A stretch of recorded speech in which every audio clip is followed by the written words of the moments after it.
જય ભોળાનાથ બધાને અને આપણે જો બનાવવું છે અહીં વાડી આવ્યા છે એટલે શીબડાનું શાક બનાવવું છે તો આપણે શીબડું લેવા જવું છે શીબડા તો લાટ બધા છે પણ થોડું પાકલ જેવું હોય ને તો શાક સારું થાય તો જો આપણે શીબડા લાવવા છે તો સારું એક શીબડું ગોતી લઈએ પછી એનું શાક બનાવશું શીબડા તો બહુ આવેલા છે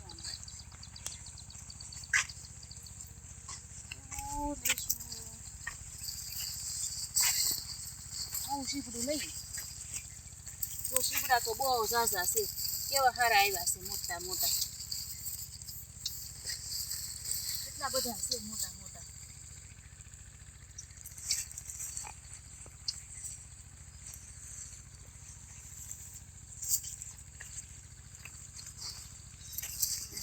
હું લઈ લઈશ ખાવા હતું આમ નામ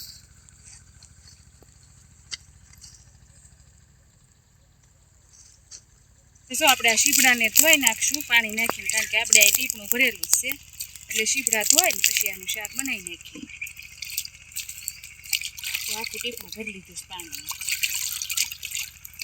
આપણે જો રોટલા અહીંયા જ બનાવવા છે એટલે જો રોટલા તે ખડવા મીણ્યા છે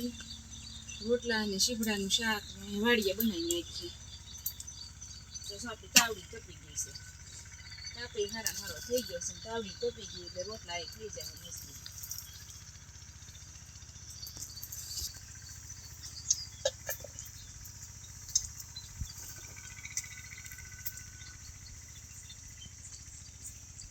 આપણે કોથમરી જો આપણી વાડીની જ છે જો મસ્તીની લીલી સમજેવી કેવી સારી છે કોથમરી તો શીખરાનું શાક કરશું ને એમાં કોથમરી નાખી દઈશું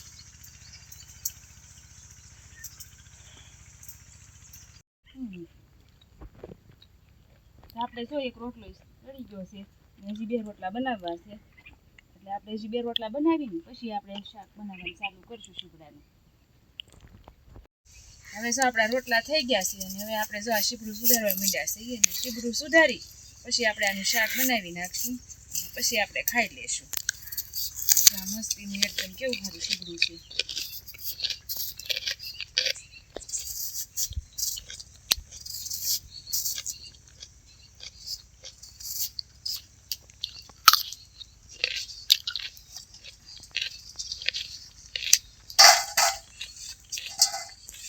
હવે જો આપણે એમાં તેલ મૂકી દીધું છે અને હવે જો આપણે એમાં શીબડા નાખી દેવાના છે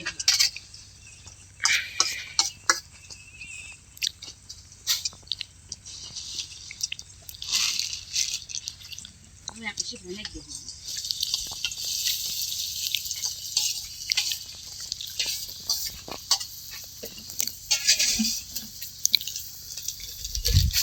આ બધો મસાલો છે ધાણા જીરું ને હળદર ને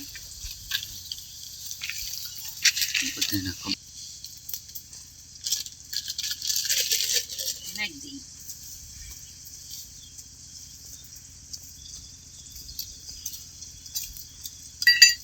આમાં છે તેલ મરચું ઝેળવેલું લસણ વાળું મરચું શું કરો તમારે નથી ખાવું શાક બધાને નીકળા દાંતા મારેલા છે ને ક્યાંક કોચરા નીકળ્યા હોય ને ખડના પડી જાય બધા છે ને અડદ જોખી લે